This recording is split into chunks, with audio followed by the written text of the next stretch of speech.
Perang Dunia Ketiga sebentar lagi. Setidaknya di dunia saat ini banyak tanda-tandanya. Dan tanda-tanda itu semakin menguat. Ada beberapa wilayah akan saling serang. Guyana dan Venezuela, Eritrea dan Ethiopia misalnya. Bayangkan, Ethiopia negara gurun yang ekonominya dalam 10 tahun ini naik tinggi, memerlukan pelabuhan karena negaranya landlocked. Maka negara kecil di sebelahnya, Eritrea, akan diserang kalau tidak memberikan akses ke pelabuhan. Ethiopia sangat pede karena yang membuat maju negaranya ada di belakang mereka, mendukung mereka. Dan siapa negara di belakang Ethiopia? Israel. Gurun di Ethiopia diubah jadi perkebunan yang menghasilkan pangan melimpah bagi Ethiopia. Teknologi nutrisi tanaman Israel, mikronutrien atau pupuk mikromajemuk cair adalah solusinya. Kemudian militer Israel saat ini juga hadir di sana. Sebuah skenario yang membuat orang awam di dunia ini selalu terkaget-kaget untuk mengetahui ada apa di balik semua ini. Kita detailkan Ethiopia, Israel, dan Eritrea di lain kesempatan. Sekarang kita menjelaskan lebih dalam lagi tentang keamanan dunia yang semakin rapuh.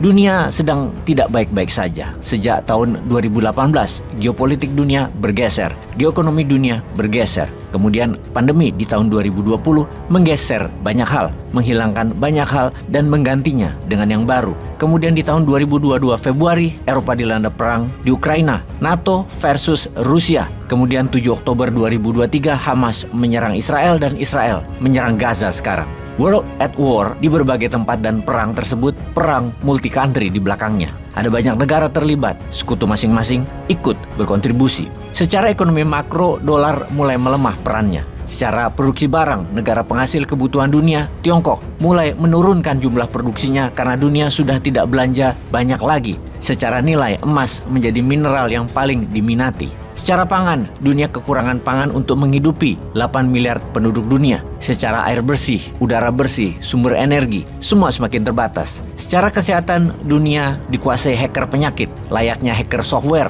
menyerang dengan virus mereka sendiri yang menyediakan obatnya. Demikian juga dunia farmasi, mereka menciptakan sendiri penyakitnya, virusnya, bakterinya. Kemudian mereka menciptakan sendiri vaksin, penyembuhnya. Semua itu konspirasi jahat, sadis, dan tidak manusiawi. Ujung-ujungnya duit. Secara kekayaan dan kendali dunia dipegang oleh 4 perusahaan besar yang kekayaannya mencapai 30 triliun dolar atau lebih kaya mereka dari Amerika, lebih kaya dari Tiongkok. Kalau kekayaan negara di dunia ini total semua 190 negara ini dijumlah, nilainya adalah 110 triliun dolar. Mereka swasta memiliki kekayaan hampir 40%-nya dari kekayaan negara-negara tersebut kalau dijumlahkan. Perusahaan apa itu?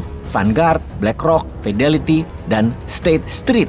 Sebentar, bukannya keempat perusahaan itu dimiliki orang Yahudi ya? Atau ada darah Yahudinya mereka? Coba kita perdalam lebih rinci lagi tentang Yahudi bagaimana. Pertanyaannya begini, mengapa banyak orang Yahudi yang bilioner atau orang kaya? Mengapa dari 400 bilioner di dunia, 159 adalah orang Yahudi atau hampir 40% bilioner dunia? Mereka padahal populasinya Yahudi itu hanya 0,30% penduduk dunia. Mau coba kita rincikan, siapa saja Yahudi di daftar bilioner dunia? Larry Ellison, pemilik Oracle, kekayaannya hampir 150 billion dolar. Sergey Brin, co-foundernya Google, dengan kekayaan 106 billion dolar. Michael Bloomberg, raja media, nilainya 96 billion dolar. Daftar panjang itu masih berlanjut seperti Mark Zuckerberg, Larry Page, Steve Ballmer, dan seterusnya. Kita ke Rusia sekarang. Bilioner Rusia keturunan Yahudi ada 10 orang seperti Lev Levian dan juga pemilik Chelsea Football Club, Roman Abramovich misalnya. Mereka adalah keturunan Yahudi, bahkan pemegang paspor ganda kewarganegaraan Israel juga. Di mana kita tahu Amerika dan Rusia perang proksi di mana-mana. Namun orang terkaya di dua negara tersebut keturunan Yahudi. Belum lagi kekayaan keluarga Yahudi seperti Rothschild, Adelson family, Eyal Ofer family, Wertheimer family, Azrieli family yang menguasai Asia, Eropa, dan Amerika. Dengan kalau ditotal, dijumlah kekayaan mereka juga mencapai 30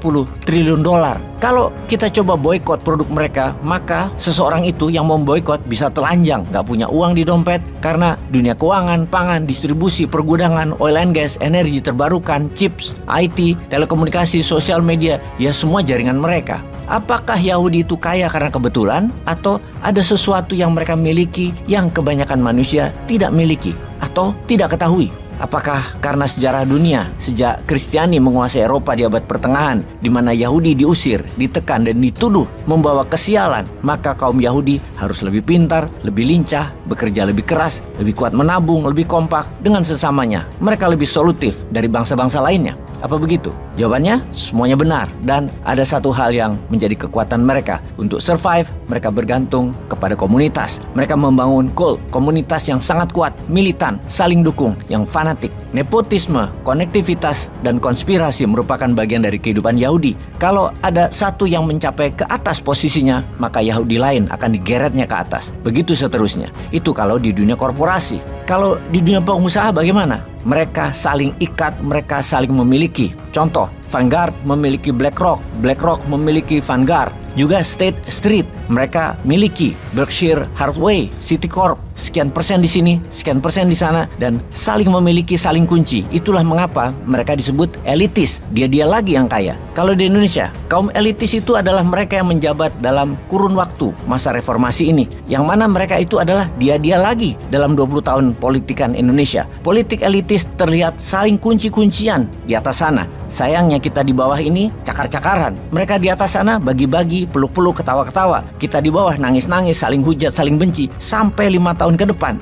Sahabat, semoga pada sadar, stop terkecoh aktor politik, balik berbisnis dan saling bagi kepemilikan. Peace.